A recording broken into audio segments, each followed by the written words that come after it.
Hello and welcome to this month's Part-Time Grappler podcast with me, your host, Liam Wandi. In this podcast, I will share some of the many lessons I've learned from the various martial arts teachers I've been lucky to meet and train with over the years, thanks to the blog The Part-Time Grappler. I will also share some of the ideas that my training as a secondary school teacher, that's what I do for a living, has fostered in me, whether that's regarding structuring a curriculum, teaching methodology, time management, or even lesson structure for those of us who teach martial arts in any capacity. I hope you enjoy listening to these podcasts as much as I enjoy making them. So, without further ado, I hand you over to myself and this month's Part-Time Grappler podcast. Have you ever wondered why some people are really good at what they do? One of my favorite documentaries is one called Jiro Dreams of Sushi. It's about Jiro Uno, he's widely regarded as one of the greatest sushi chefs alive, if not the greatest sushi chef. He is an absolute craftsman. He really lives for his craft. Watch the documentary. It's available on YouTube, I believe, with text, with English text. It's available in different languages, but I couldn't find it dubbed, but it's definitely available with translation. His restaurant is a tiny restaurant. It has only enough seats for, I think, 15 or so, nothing big, but it's been awarded 3 Michelin stars, which is, of course, one of the highest honors you could get in the restaurant industry. Now, there's many fantastic gems in that documentary, but in there's an interview with his apprentice. His name is Nakazawa, and he says, I've been making egg sushi for a very long time. Egg sushi, or tamagoyaki I think it's pronounced, is very, very simple. It's probably the simplest of all sushi recipes. It's a Japanese omelette on top of rice. That's it. It's a very, very simple recipe. And he says, after 3 or 4 months of doing this, I had made over 200, and they were all rejected. When I finally made a good one that Jiro accepted, and he said, now this is how it should be done. And Nakazawa says, I was so happy, I cried. It just shows a lot of dedication to perfection by Jiro, and of course by Nakazawa, who is now a very successful restaurant owner himself. The student has become the master.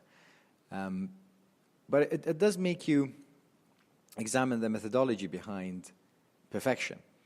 And the science behind why some people have these extraordinary abilities, at least seemingly, expert performance, is something that has been studied over and over again in a variety of fields. And there's a Swedish psychologist called Anders Eriksson who works at the, I think, Florida State University.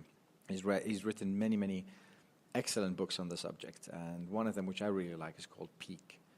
Now, him and his fellow researchers have been looking at the phenomenon of top performance, so not just learning, but top performance. And they've looked at many different fields, whether it's music, whether it's medical science, whether it's sports, any kind of field where there are top performers. And the data from decades of study have shown very, very consistent patterns amongst all the top performers. Now, the best of the best tend to follow similar training methodology to improve their abilities. And in his book, Peak, I think the full title is Peak, Secrets of Science, or Secrets of the New Science of Expertise. In there he writes, I've got a bit out of that book. It says, imagine what would be possible if we apply the techniques that have proved to be so effective in sports and music and chess to all the different types of learning that people do, from the education of school children to the training of doctors, engineers, pilots, business people, and workers of every sort. I believe that the dramatic improvements we have seen in those few fields over the past 100 years are achievable in pretty much every field if we apply the lessons that can be learned from studying the principles of effective practice. And funny that he mentions sports, because obviously this is a jiu-jitsu and martial arts podcast, so he's thinking take the principles from sports and other fields and apply them to education, while I'm thinking take the principles of education and apply them back in sport. Because in jiu-jitsu, a lot of training methodologies are still, they're more modern than others, but in some aspects they are still archaic. So what are those principles that he's going on about? Now, the gold standard, as he calls it, of deliberate practice is a number of steps that he follows. And they're all logical, but logical doesn't mean, there's nothing as uncommon as common sense. But let's have a look at how he lays it out. But first, let's have a look at the problem with traditional practice, or dead drilling, as I see it. And we've all done this, and there is a place for it. We've all had to learn a skill at some point, whether it's a music instrument or a new sport like jiu-jitsu, or when you're at work and you're learning a brand new skill. And when somebody says practice, a lot of the time, or drill, a lot of the time what they mean is that pattern repetition. So you learn how to do something and you just repeat it over and over again. And like I said, there's definitely a place for that. But very soon you'll reach a frustration, you'll reach a point where you feel you're not making much progress. And if this is you, then you're not alone. There's a reason why people give up learning new skills or only reach sort of a mediocre level of competence, a get-by level of competence, and often get very frustrated when they're asked to do something that's above and beyond, because they feel, well, I'm not equipped to go above and beyond, even though I have practiced. And we get that frustration when we have to deal with something new that our opponent does to us when we are practicing or competing, of course. But just repeating a skill or a task, even if it's for a long period, even if it's for years, that doesn't build expertise, doesn't build a deeper understanding. Because once you reach a reasonable level of competence and you're able to do what you need to do, then the skill just becomes automatic, at least at that level that is needed. At best, you're maintaining your abilities, but it's really hard to improve, visibly and measurably improve your skill just by repeating a dead pattern. Now, for many day-to-day skills, whether it's driving to work, making dinner, whatever it is, the baseline of, good enough to get by, that's fine. There's nothing wrong with that. And like I said, there is a place for that kind of learning. But if it's something that you want to excel at, you're going to have to push past the comfortable, good enough to get by state, and you have to challenge yourself, and that's going to be a key part of deliberate practice. Okay, I keep going on and on about deliberate practice, but what does it consist of? There are many models available online, and if you research this, you will find a lot of really useful resources.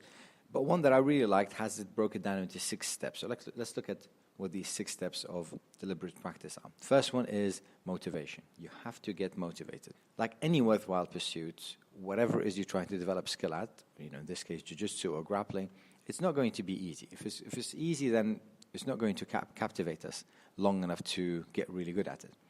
If you want to push past the hard part, the frustration, the pulling your hair out, the blood, sweat, and tears, as it's called, but it doesn't have to be blood, sweat, or tears. But definitely the periods of slow progress where we think we are making zero progress, then you need to be motivated. Deliberate practice hinges on motivation. It needs to have exceptional motivation.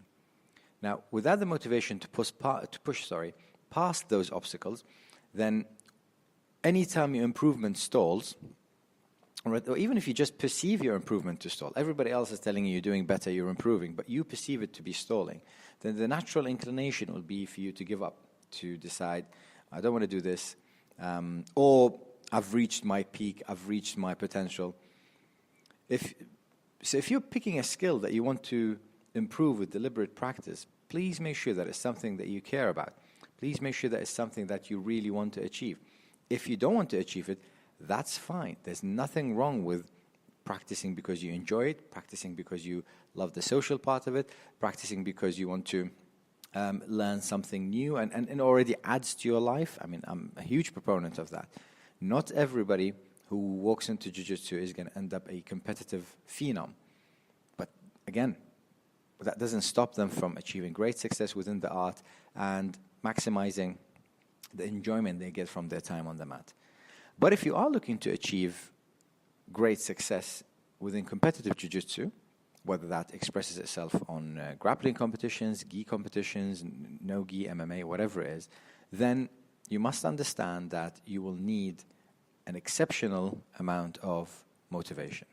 Okay, so step number 1, motivation. Step number 2, and I'm not a huge fan of this, but I understand how beneficial it is, setting specific and realistic goals.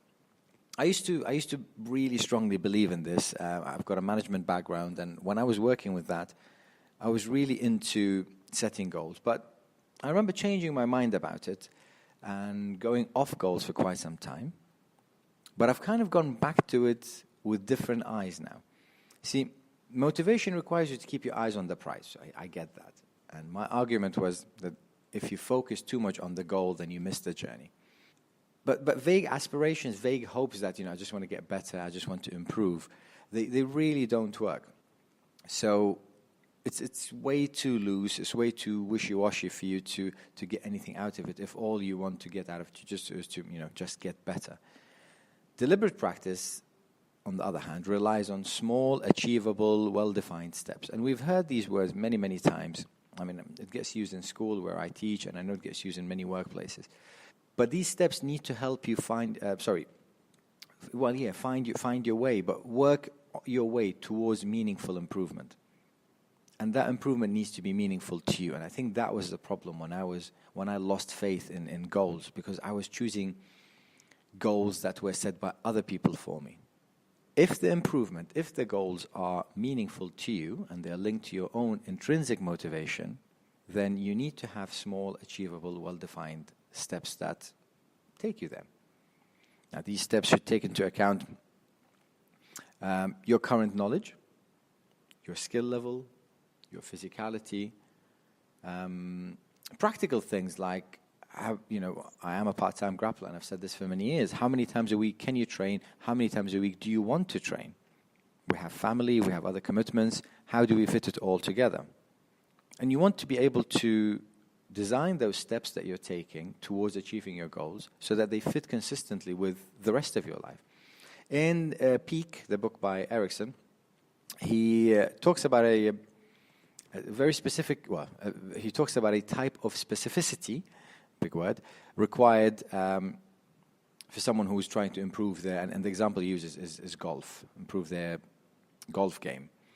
He says, if you're a weekend golfer, part-time golfer, and you want to decrease your handicap by 5 strokes, and I looked up what that means, and that means improving your skill. So decreasing your handicap means improving your skill. That's fine for an overall purpose, but it's not a well-defined specific goal that can be used effectively for your practice. Break it down and make a plan. What exactly do you need to do to slice 5 strokes off your handicap? One goal might be to increase the number of drives landing in the fairway. That's a reasonable, specific goal, but you need to break it down even more. What exactly will you do to increase the number of successful drives? You will need to figure out why so many of your drives are not landing in the fairway and address that by, for instance, working to reduce your tendency to hook the ball. How do you do that? An instructor can give you advice on how to change your swing motion in specific ways, and so on. The key thing is to take that general goal, getting better, and turning it into specific something that you can work on with a realistic expectation of improvement. Now, that's the end of quote. But you can take that example and really tailor it to anything within jiu-jitsu as well. With deliberate practice, goal setting is not like making one of those generic New Year's resolutions and hoping that you will stick with it. It involves thoughtful planning. Within that planning, you need to identify the areas that you want to improve. And for each area, you need to create a specific game plan for analyzing first what your current abilities are and then how to build on them. Who's going to be helping you to build that? For example, on my phone, I have a short list of 3 things. And I find if I put any more or less, then I'm going to lose track. 3 things that I'm currently working on improving and through deliberate practice. And that's just for jiu-jitsu. I have another list for work as well. Under each, there are specifics of what I mean by success in achieving these goals. So I know what I mean by improving every specific area. So for example, one of them is back takes from guard. So that's something that I'm currently working on improving. The details of how I'm looking into more entries to the back take position, more entries into